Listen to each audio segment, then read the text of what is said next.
The Intermediate Range Nuclear Forces Treaty banned an entire category of weapons, medium-range missiles launched from the ground, which back then were deployed across Europe.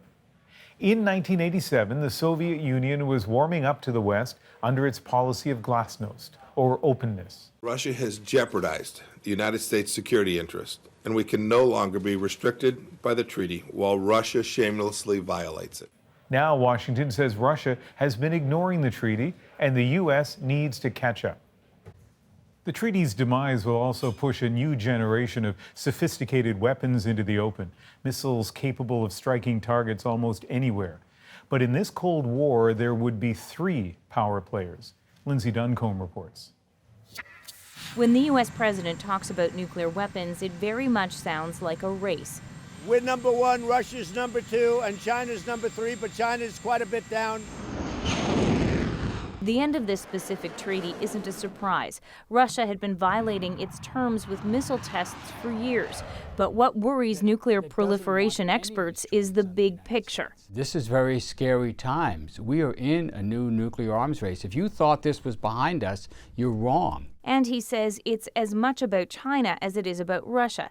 China wasn't bound by the treaty, so it was free to stockpile the banned weapons. China, for many in this administration, is the foe on the rise, the one they want to confront. Still, the treaty's demise is the most immediately unsettling for Europe. These Russian missiles can reach European cities with just minutes of warning. NATO today promised a measured response. We will not mirror what Russia does. We don't want a new arms race. And we have no intention to deploy new land-based nuclear missiles in Europe.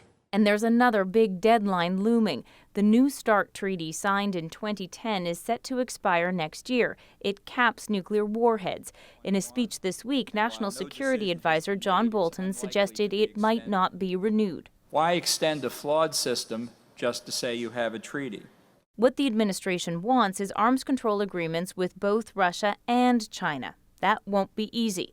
The president said today he's spoken to leaders of both countries about it. And, I've redone our nuclear. We have new nuclear coming. I hate to tell that to people. I hate to say it because it's devastating, but we've always got to be in the lead.